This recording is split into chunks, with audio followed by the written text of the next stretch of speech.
These are the activities for financial literacy. You'll find the agenda in front of you on the stream, so please make sure that you take a look at the stream for all announcements, all activities, and other pertinent information. So today's February 7th. It's day 42.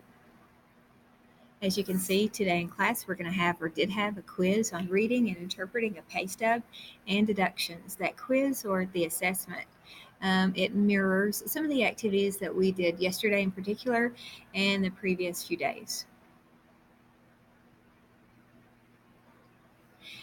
After the assessment, we're going to continue on to budgeting. We'll take a look at the objectives.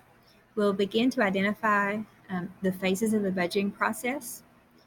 We will participate in an activity concerning where does your money go, where do you get your money from, things like that. And we'll try to begin goal setting guidelines. So I'm going to go ahead and take a look at the next slide here. I should have just left this on present. But anyway, so the objectives are to identify, prioritize personal and financial goals, to understand what it means to budget and identify the reasons to maintain a budget, to identify, examine, and adjust spending behaviors. So again, those are the objectives. So here we go with the budgeting process. Notice there are 6 phases. Phase 1 is assessing your personal situation and your financial situation. So things like what is it that you need, what do you value, and what's your current life situation. Phase 2, you want to set personal goals and you want to set financial goals based on these things. Phase 3, create a budget for fixed expenses and variable expenses based on your projected income. So fixed expenses, those are expenses that they will stay the same from one month to the next.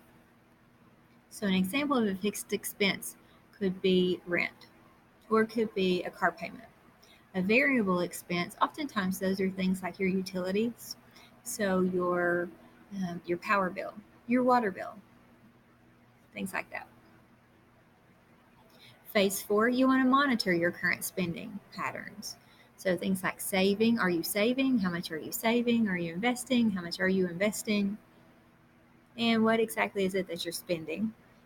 If you know that. Phase 5, compare your budget to what you actually spent. So what is it exactly you actually spent and what are you spending your money on? Phase 6, review the financial progress and revise budgeted amounts. So you may find that you can cut back in certain areas, or there are certain needs that that maybe you need to expand, or maybe you need to allow more money for.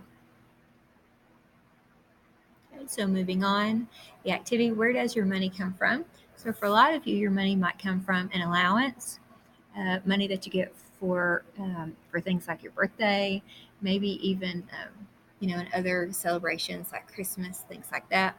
And where does your money go? So some of you are probably savers, when others, you can't wait to spend that money on anything. Next, we're going to take a look at personal financial goals. Okay, well-written personal goals and well-written financial goals follow these guidelines. They're realistic, so make sure you're being realistic. A student working part-time is not likely to be able to afford a new car every couple of years or every 2 years. Make sure that you're being specific. I want to save $5,000 for a down payment to buy a house. Next, you need to have a time frame. I want to pay off my credit card within the next 18 months. So here's my time frame. State the action to be taken. I want to start an automatic deposit savings account with monthly withdrawals from my checking account. If you've got questions about any of these activities, please feel free to see me. I'm available every morning beginning at 8:25 and after school by appointment.